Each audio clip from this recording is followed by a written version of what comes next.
Baik, assalamualaikum warahmatullahi wabarakatuh. Perkenalkan, saya Andar Siraj Munir dari kelas Broiden. Di sini akan mempresentasikan tugas akhir kelas domain data science ya. Di sini saya mengambil dataset yang saham Telkom untuk judul proyeknya adalah penerapan algoritma LSTM pada prediksi harga saham PT Telekomunikasi Indonesia atau dalam bursa nama sahamnya adalah TLKM. Disusun oleh saya sendiri.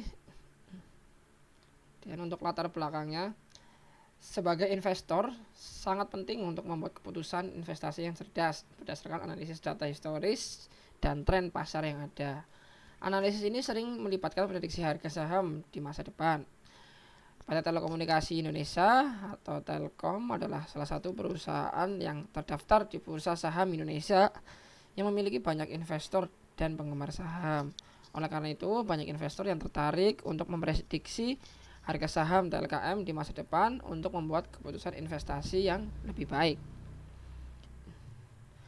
Rumusan masalahnya bagaimana menerapkan algoritma LSTM pada data historis harga saham TLKM untuk memprediksi harga saham di masa depan. Kemudian seberapa akurat algoritma LSTM dalam memprediksi harga saham. Lalu apa faktor-faktor yang dapat mempengaruhi prediksi harga saham Telkom dan bagaimana mengatasinya. Bagaimana cara memperbaiki kinerja algoritma LSTM dalam memprediksi harga saham Telkom dan jika terdapat hasil prediksi yang buruk. Nah, lalu masuk ke project cycle-nya ya. Pertama ada data acquisition. Acquisition ya. Di sini untuk sumber data sudah disediakan oleh tim AI Mastery Orbit. Kemudian jangka waktunya atau range waktunya itu data yang didapatkan memiliki range waktu dari tanggal 2 Januari 2017 sampai 1 September 2022. Dan format datanya adalah CSV. Volume datanya berisi 1422 baris dan 7 kolom. Data input yang akan digunakan untuk pengolahan data nanti adalah data close, akan digunakan sebagai history data dalam proses LSTM. Data outputnya yang akan diprediksi juga data close di masa yang akan datang. Selanjutnya masuk ke data preparation. Karena data yang ada tidak terlalu besar dan hanya fitur close yang akan diprediksi berdasarkan historinya. Pada data preparation hanya dilakukan data cleaning saja. Untuk data cleaning saya melakukan beberapa pengecekan ya. Salah satunya adalah cek nilai yang kosong. Di sini ketika di sum fungsi is-nullnya terdapat beberapa nilai yang kosong ya di baris di kolom open, high, low, close, adjective, close, dan volume. Masing-masing hanya terdapat satu baris yang kosong.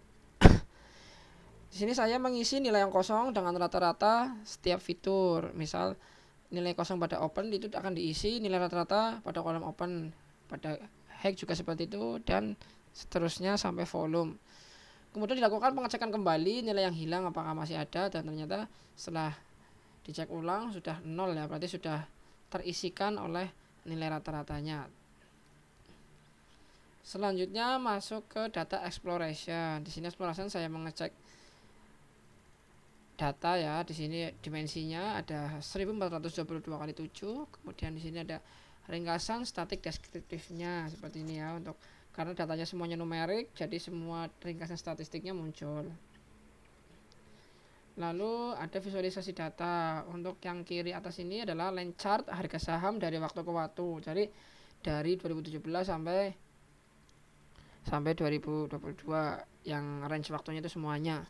Dan yang bawah yang kanan itu adalah line chart harga saham 30 hari terakhir. Terdapat tren naik ya. Di sini kita bisa lihat. Lalu visualisasi datanya. Di sini ada yang atas kiri adalah line chart pergerakan volume perdagangan saham TLKM. Terdapat pelonjakan perdagangan yang besar ya di tahun 2021 tuh sampai atas tinggi sampai di poin 6. Lalu untuk yang bawahnya adalah visualisasi heat map korelasi antar fitur. Di sini volume sepertinya berkorelasi negatif ya dengan harga close sendiri. Jadi volume mungkin kebalikannya ya, ketika harga saham naik volumenya sedikit, ketika harga barang turun volumenya banyak, seperti itu. Dan yang lainnya. Setelah data exploration langsung masuk ke proses modeling. Di sini model yang digunakan adalah LSTM. Kenapa LSTM? LSTM sangat cocok untuk digunakan pada data yang memiliki relasi waktu antar data poin, seperti dalam prediksi time series. Pada kasus ini, untuk sebelum di modeling, kita masuk ke data split dulu ya. Di sini data di split menjadi dua, yaitu untuk data trend dan data test. Data untuk tren sebanyak 70% dan data tes sebanyak 30%. Di sini diperlihatkan grafik untuk pembagiannya ya, di mana line chart yang berwarna biru adalah data untuk di tren dan yang warna oranye adalah data yang menjadi testingnya nanti. Dan selanjutnya dilakukan pencarian parameter yang terbaik. Di sini dilakukan dengan tuning dengan bantuan grid search CV ya. Parameter yang digunakan ada 3 yang masing-masing ada listnya ya. Di sini LSTM unitnya ada 3, yaitu 32, 64 dan 128. Dropoutnya ada 2, 0,1 dan 0,2. Activationnya ada 3, relutan dan sigmoid. Dan untuk hyperparameternya seperti ini ya. Di sini untuk LSTM-nya berdasarkan hasil tuning itu untuk awalnya. Di sini input set-nya adalah Windows size. Windows size-nya itu sebanyak 60. Nah, di sini dance-nya untuk unitnya tetap 32 dan activation-nya mengikuti hasil tuningnya nanti. Begitupun dengan dropout-nya. Lalu model compile-nya menggunakan loss MSE ya, dan optimizer-nya menggunakan Adam dan metriknya MAE. Dan dari hasil modeling didapatkan parameter terbaik yang akan dipakai untuk prediksi. Parameter terbaik akan dimasukkan ke variabel base parm harusnya, maaf ini typo. Kemudian ditemukan parameter terbaik itu LSM unitnya adalah 32, activation-nya adalah tan, dan dropout-nya adalah 0,2. Dengan nilai rata-rata loss function terkecil ya dari hasil cross validation. Parameter yang tadi itu yang paling terkecil itu loss functionnya parameter ini dengan 0,001987 itu. Lalu masuk setelah diprediksi dan modeling, masuk ke tahap evaluasi. Di sini melakukan evaluasi dengan loss function MSE ya. MSE ini validasi lossnya terlihat di bawah training loss ya, berarti ini cukup bagus karena dia lebih rendah daripada data training lossnya. Kemudian untuk MAE nya juga validasinya lebih kecil dibandingkan trainingnya. Lalu ini adalah hasil prediksi pada data trend ya. Pada data trend untuk yang biru adalah data trend aslinya dan yang oranye adalah data prediksinya. Terlihat bahwa secara line chart ya itu garisnya berdekatan ya, dan pada data trend ini nilai RSMSE-nya adalah 0,03 ya, cukup kecil ya, 3%.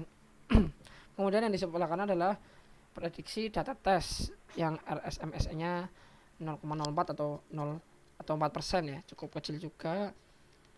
Mungkin ini cukup bagus ya dari melihat dari parameter evaluasinya.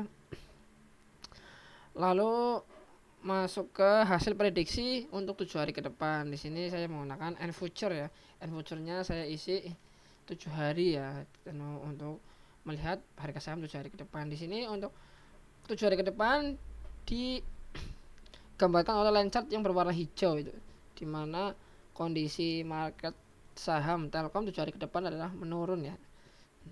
Dan ada tabelnya tuh untuk 7 hari ke depan itu tanggal 2 sampai tanggal 8. Di mana tanggal 2 harganya mungkin diprediksi 40.538 sampai tanggal 8 itu 4.508 rupiah.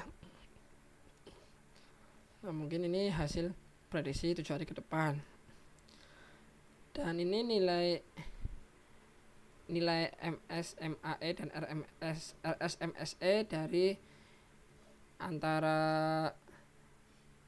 prediksi dan harga aslinya ya, Y-True dan Y-Bread itu. Ini untuk data trennya, nilai RSMSE-nya 3% dan data testnya 4%, seperti itu. Lalu kesimpulannya, berdasarkan hasil model LSTM yang dibuat, didapatkan nilai MSE dan MAE pada data tren lebih besar daripada data tes yang menunjukkan model tidak mengalami overfitting. Hasil RSMSE pada data tren sebesar 0,03688 dan pada data tes 0,04203 menunjukkan bahwa model memiliki tingkat akurasi yang cukup baik dalam memprediksi harga saham TLKM.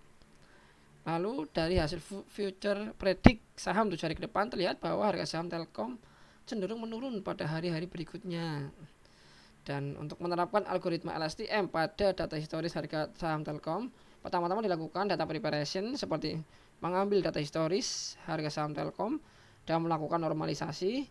Selanjutnya dilakukan pemilihan parameter LSTM seperti jumlah unit, drop rate atau drop out, dan fungsi aktivasi. Setelah itu model dilatih dengan data trend dan diuji dengan data tes. Selanjutnya, faktor-faktor yang dapat mempengaruhi prediksi harga saham Telkom antara lain faktor ekonomi makro seperti kondisi ekonomi nasional dan internasional, kebijakan pemerintah, dan kondisi industri sejenis. Untuk mengatasinya dapat dilakukan analisis faktor-faktor tersebut dan memasukkannya sebagai input model LSTM. Jadi tidak serta-merta data numeriknya aja mungkin ya yang bisa diinputkan ke model LSTM, namun kondisi-kondisi faktor eksternalnya juga mungkin bisa dimasukkan untuk mendapatkan hasil yang lebih maksimal. Dan yang terakhir, jika terdapat hasil prediksi yang buruk, cara memperbaiki kinerja algoritma LSTM dapat dilakukan dengan melakukan analisis terhadap faktor-faktor yang mempengaruhi harga saham Telkom dan memperbaiki data preparation atau pemilihan parameter LSTM. Selain itu, dapat dilakukan penggunaan teknik lain seperti model regresi atau penggunaan data historis harga saham yang lebih panjang untuk meningkatkan akurasi prediksi. Jadi mungkin bisa diperbaiki dari data preparation-nya atau parameternya, kemudian atau bisa juga ganti teknik ya. Ini kan LSTM, nanti untuk prediksi yang lebih akurat misal dibandingkan dengan regresi atau yang lainnya. Kemudian atau bisa juga datanya dipanjangin, misalnya ini data dari tahun 2017, kita ambil data lagi dari tahun 2015 atau 2014 seperti itu. Nah, mungkin itu saja yang bisa saya sampaikan. Bila ada kesalahan saya mohon maaf, dan semoga ini bermanfaat ke depannya terutama bagi saya sendiri. Terima kasih. Wassalamualaikum warahmatullahi wabarakatuh.